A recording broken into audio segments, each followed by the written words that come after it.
a tale old as time, man. You count Holly Holm out, and she comes back and says, "Y'all must have forgot." And she did that against Yana Santos. But I want to talk a little bit more about the mom curse, AJ. The mom curse lives on. Yana Santos, first fight from having the baby, and she loses. And I don't know if we should really be like kind of digging into this a little bit further, man. But isn't it a little odd? Like, this almost means if the curse is real, that she is set for a fantastic bounce back performance in her next bout.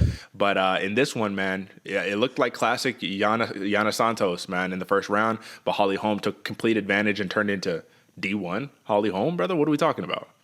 Mixed martial artist Holly Holm, man, coming in with the powerful clinch, man. This was very impressive. And what I'm happiest about this one, Derek, this put all the naysayers of age and past her time and all this stuff right out of the mix, man. 41-year-old Holly Holm just signed, what was it, an 8-fight contract deal? She's here for a long time, man. She's even talking about going up, getting the strap. I think things can bode well if she stays fighting like this, man, able to mix things up and not just worry about the boxing. I know the commentary was talking about, I want to see the boxing versus the kickboxing of these two fighters.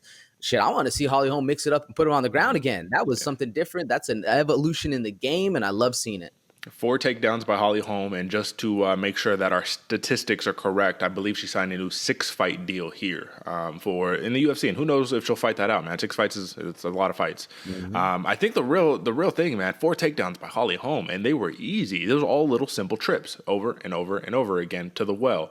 Dana White came in a little confused in the post-fight presser, noting, hey, Yana Santos was just kind of charging at Holly Holm, but I was like, isn't that what Yana Santos does? She'll cut the distance, she will grab you, clinch you up against the cage, and then just try to do a little bit of dirty boxing or, just a little bit of clinch work, hit you up, knack up those little points. And it was working until, once again, I'm going to go back to what we said in the preview show. People think for whatever reason they can bully around Holly Holm like she's not a big woman in the division, bro. It's a hard cut to 35. She's big and she's strong.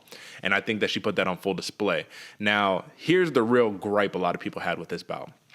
They said, yeah, Holly looked fantastic.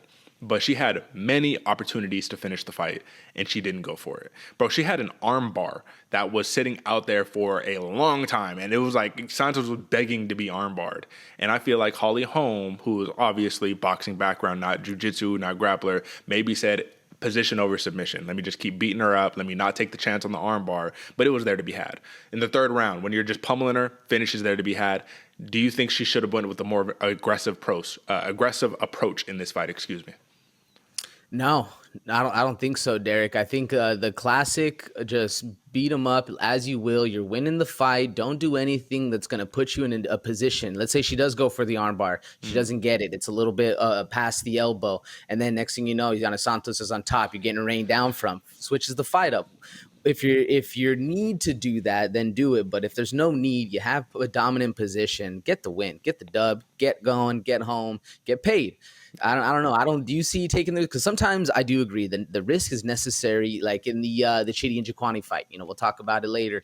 But he needed the win. He needed the finish. That's when you go for something like that. If you're on top, I mean, I agree. The arm was there. And even to a layman into jiu-jitsu, man, everybody saw the arm was there for a long time.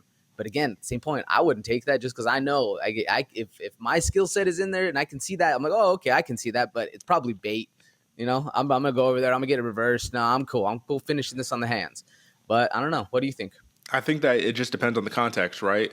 It's not a given Holly Holm won the first round, even though they gave it like the 46 or 30-26s, excuse me, and all that. I felt like it was still a little close for that first round where maybe Santos could have squeaked it out. So now it's really a matter of you have to win 2 rounds.